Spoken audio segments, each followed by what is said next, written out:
سولوا حتى الناس اللي عاشوا هنا 20 سنة 30 سنة. تقدر تجي وتلقى الخدمة، وتقدر تجي وانت في بالك عادي نجمع الفلوس ونرسل الوالدين ونعاونهم، ومن بعد كتلقى راسك انت اللي محتاج شي واحد يعطيك الفلوس ويرسل لك الفلوس باش تكمل الشهر. وكاين اللي جا وما قدرش ينجح هنايا، وفي نفس الوقت ما قدرش يرجع. لا هو قادر يرجع لبلاده ويواجه العائلة والناس من بعد الأحلام اللي جا بها، ولا هو هنا عايش الحياة اللي كان كيتصور وكيولي فعلا ما بين جوج ديال النيران. الهجرة بين الحلم والواقع، الحقيقة بعد 30 سنة من التجربة. أول حاجة تحية طيبة لكل المتابعين، والشكر موصول لكل واحد كيدعم المحتوى الهادف والصادق، المحتوى اللي بلا زواق وبلا تزيين للواقع وحتى بلا بيع الوهم للناس. وكنشكر بالخصوص الناس اللي كيشجعونا نستمروا في بحال هاد المواضيع، لأنني كنآمن بواحد الحاجة، اللي تعلم شي حاجة يقدر يعلمها للآخرين، واللي عاش شي تجربة من الواجب ديالو ينقلها للناس كما عاشها، ماشي كيف ما بغاها هو تكون. احنا لا نرجو جزاء ولا شكورا، والشكر أولا وأخيرا لله سبحانه وتعالى. الهدف هو أننا في هذا البودكاست إذا كانت عندنا تجربة أو معلومة تتنور الطريق لشي واحد وتخليه ياخذ قرار مهم في حياته وهو عارف الحقيقة علاش نخليوها عندنا. واليوم هذا البودكاست غادي يكون من نوع آخر ومختلف شوية على المواضيع اللي تكلمنا عليها من قبل. اليوم بغيت نهضر مباشرة بصراحة مع الشباب اللي مقبل على الهجرة نحو أوروبا، أو حتى مع الشباب اللي مازال كيفكر واش نهاجر واش نبقى وفين كاين المستقبل ديالي. وانا كنقول أول حاجة بغيت نقولها، الله يسهل على كل واحد باغي يبني فعلا المستقبل ديالو. الهجرة كتبقى دائما مشروع شخصي، ومن حق أي إنسان يقلب على مستقبل أفضل سواء داخل بلاده أو خارجها. أنا ما جايش اليوم باش نقول للناس ما تهاجروش، وما جايش حتى نقول لكم يعني هاجروا. أنا جاي نقول لكم قبل ما تقرروا خليونا نتفقوا أولا على واحد الحقيقة، واش فعلا مفهوم الهجرة اللي كان عندنا قبل 20 و30 سنة هو نفس مفهوم الهجرة اليوم؟ واش أوروبا ديال التسعينات هي فعلا أوروبا ديال 2026؟ واش فرص الشغل هي نفسها؟ واش تكاليف الحياة هي مازال كذلك نفسها؟ واش المهاجر اللي كان شحال هذه كيوصل اليوم غادي يلقى نفس الظروف والفرص اللي لقاها واحد جاء 30 عام ولا قبل؟ هذه الأسئلة راه مهمة، وأنا غادي نحاول يعني نجاوب عليها، ماشي من خلال ما سمعت وماشي من خلال شي فيديو شفتوه في تيك توك ولا في اليوتيوب، ولكن من خلال 30 سنة من التجربة الشخصية داخل ألمانيا، من طالب وصل ألمانيا في سبتمبر 1996، إنسان عاش هنا وخدم وشاف المجتمع كيتبدل، وشاف أجيال من المهاجرين كيجيو، منهم اللي نجح ومنهم اللي عانى ومنهم حتى اللي هذيك الصورة اللي لقاها مختلفة تماما على الصورة اللي كان جايبها معه. وغادي نقول لكم الإيجابيات كما هي، وكذلك السلبيات كما هي، بلا زواق وبلا تخويف وحتى بلا بيع الوهم. لأن اللي باغي ينصحك فعلا ما خاصوش يختار لك الطريق، خاصو يعطيك الحقيقة والقرار يخليه لك انت تقرر. البداية ديالي كانت في سبتمبر 1996 من القنيطرة الألمانية. دخلت كطالب وكنت قاري اللغة الألمانية في معهد الجوت في الرباط، وخديت دبلوم ديال الضاف، يعني كان عندي واحد الأساس في اللغة. ولكن منين وصلت لألمانيا ما لقيتش هذاك الشيء اللي كنت كنسمع عليه، وحتى هذاك الشيء اللي انا بنيت في المخيله ديالي ما لقيتوش. والطلبه المغاربه اللي جاوا لالمانيا في التسعينات غادي يفهموا مزيان على شنو كنهضر. كانت فعلا يعني معاناه حقيقيه، خاصك تقرا وتنجح وفي نفس الوقت تخدم وتلقى الخدمه وتقلب على الخدمه وما كاينش الفلوس، وباش تصرف على راسك وزيد عليها خاصك تأقلم مع مجتمع مختلف عليك ثقافيا ولغويا، البرد الجو مختلف، الغربه الوحده. وهنا كتبدا تكتشف بان الهجره ماشي غير تغيير المكان، الهجره كيتبدل عليك كل شيء، وكتوريك كذلك الوجه الخايب من الوجه المزيان. وحتى اللي كنتي كتحسبو خوك واقرب الناس ليك كتوصل تيقلب وجهه عليك. عندي عندي بزاف ديال القصص وما نسيتهاش. كنت ساكن في الحي الجامعي في غرفه صغيره، تعرفت على واحد المغربي جا من المغرب حارق لألمانيا، وكان عنده خوه متزوج بألمانيا في نفس المدينه وعايش هنايا. الانسان بطبيعته غادي يقول خوك هو اول واحد غادي يوقف معاك، ولكن خوه قال ليه الدار ما كتسعش لثلاثه، مع العلم كان عنده يعني غرفه ديال النوم وصالون صغير. السيد بقى فيا، قلت له يا ودي يلا تمشي تسكن معايا، انا عندي يعني غرفه في الحي الجامعي صغيره واللي كتب الله نقسموه. وبقى فيا لان سميتو، وبقى معايا 3 شهور والحمد لله، يعني طلع ولد الناس ومن بعد قدر يدبر على راسو واستقرت الامور ديالو مع الوقت، ومن بعد تزوج. وعاوتاني كتلاقيني الصدف مع واحد الطالب مغربي جا من المغرب، يعني دبلوم في البيولوجيا، عنده حتى هو خوه هنايا متزوج، وحتى هو لقى نفس راسو في نفس المرحله بلا سكن وسكن معايا واحد المده قصيره. وهذا الشيء اللي كنحكي لكم بالتفاصيل ماشي انا كنحكيه على قصص سمعتها يعني في القهوه ولا قريتها في الانترنت ولا شفتها في شي فيديو. هذا الشيء انا فعلا عشته بعيني، وحتى انا دزت من نفس الموقف. ديسمبر 1996 كان عندي مشكل باش نلقى السكن. وصل بيا الحال ان الليل ظلم والبرد قاصح وانا ما عارفش فين غادي نعس، وكتولي كتسنى غير تخوى الدنيا، يعني محطه ديال الترامواي بالليل باش تلقى شي كرسي توسد عليه راسك وتدوز الليل. تخيلوا معايا يعني طالب جاي لألمانيا باش يقرا، عنده احلام وطموحات وعنده فيزا، وفي واحد اللحظه كيولي اكبر هم عنده فين غادي نحط راسي هاد الليله. ولكن الحمد لله ربي كبير، كان عقل هذيك الليله واحد السيد يعني فلسطيني في اخر ترامواي جاي شافني وسولني مسكين، شرحت ليه الوضعيه ديالي. والله يجازيه بخير، الراجل ما كيعرفنيش وهو وما بيني وبينه حتى شي علاقه، ومع ذلك عرض عليا نمشي نبات عنده في الدار. ماشي دار يعني، تا هو عنده غرفه صغيره، ولكن تقاسم معايا داك الشيء القليل اللي عنده. وهاد المواقف الانسان ما كينساهاش. علاش كنحكي هاد الشيء اليوم في 2026؟ ماشي باش نقول للشباب اوروبا خايبه، وماشي باش نقول لكم الهجره ما فيهاش نجاح ومشاكل.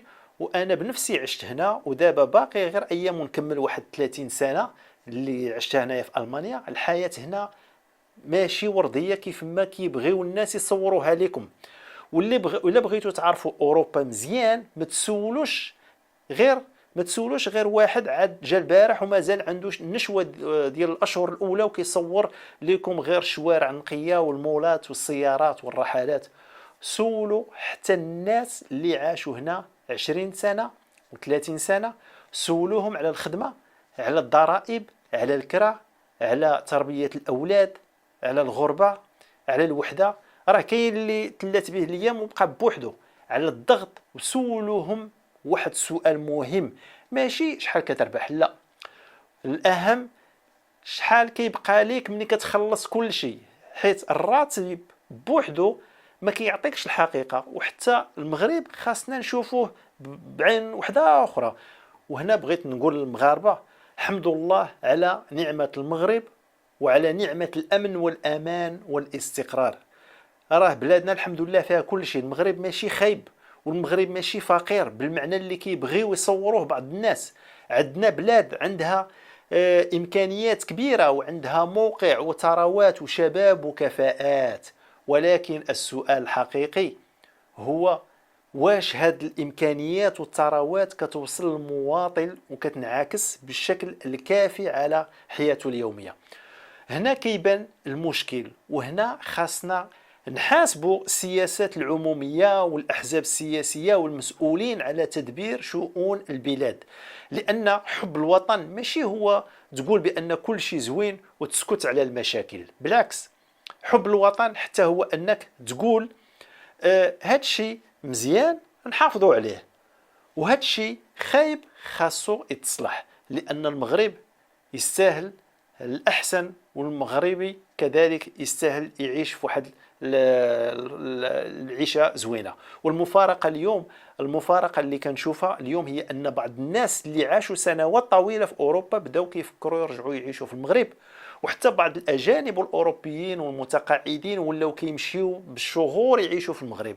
وكاين اللي دابا بدا كيتعلم الدارجه المغربيه باش يندمج مع المجتمع المغربي. وهنا خاص الواحد يوقف ويسول علاش هادشي؟ واش لان اوروبا حتى هي تبدلات؟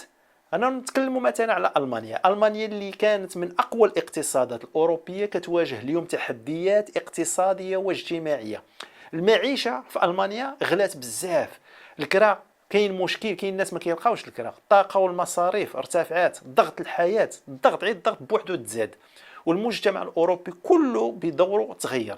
يعني اوروبا ديال 2026 ماشي هي اوروبا ديال 1996، وهذه نقطه اساسيه خاص اي شاب باغي يهاجر يفهمها. وهذا التغيير راه ماشي غير في غلاء المعيشه والكراء، وزعما راه حتى سوق الشغل تبدل. وهذه النقطه هي الخصوص، لان الشباب باغيين يهاجروا باش يخدموا.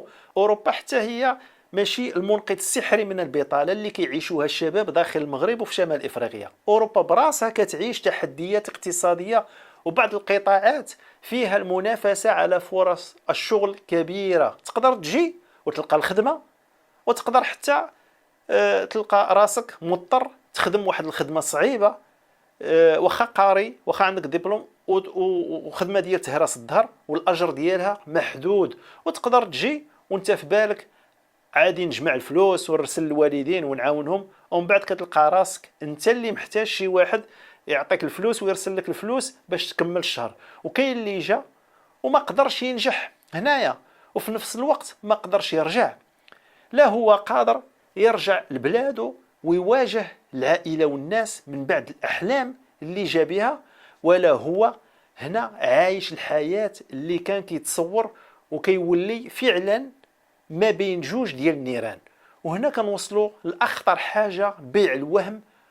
وكيبقى فيا الحال ملي كنشوف بعض الفيديوهات للاسف في مواقع التواصل الاجتماعي، كيخرج لك شي واحد وكيهضر مع الشباب وكأن المانيا غير كتسناهم، كيقول لهم مثلا خلص 5 مليون ولا اكثر وعادي نديك لالمانيا دير اوس بيلدونغ، ومن بعد عادي تخدم وتربح 3000 الاورو في الشهر.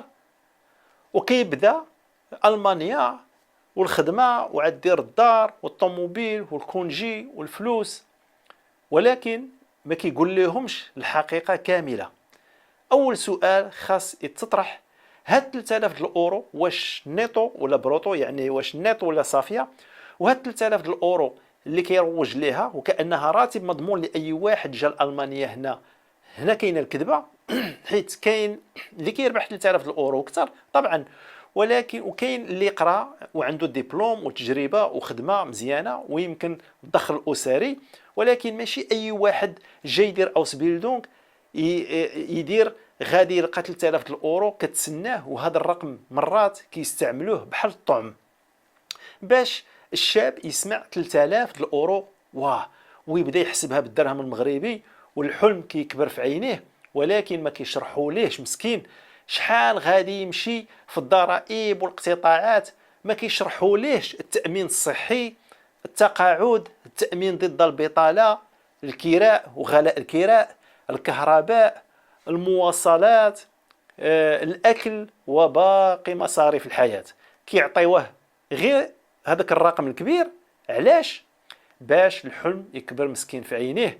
ومن بعد الشاب يعني هذا المسكين كيبدا يجمع الفلوس ويتسلف، الام كتعاون، الاب كيعاون، العائله كامله كتجمع، وربما كيتسلفوا من اي بلاصه باش ولدهم يمشي لالمانيا ويبني المستقبل ديالو. وكيجي هذاك الشاب ومن هنا كتبدا الصدمه، كيكتشف بان الراتب اللي كان كيسمع عليه ماشي هو بالضروره المبلغ اللي غادي يبقى ليه. وكيكتشف ان المانيا فيها الضرائب والاقتطاعات والتأمينات، وفيها الكراء والفواتير ومصاريف الحياة لعلك ترضى.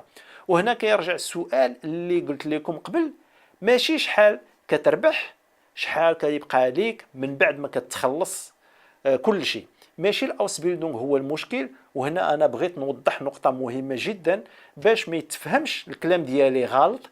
انا ما كنهاجمش الاوس بيلدونغ او الناس اللي كيجيو يديروا الاوس بيلدونغ، بالعكس التكوين المهني في المانيا يقدر يكون فرصه ممتازه بالنسبه للشاب المغربي اللي داخل وفاهم شنو باغي وعنده اللغه وعارف المجال ديالو ومستعد يتعلم ويخدم ويصبر. وكاينين الناس جاوا ونجحوا والحمد لله.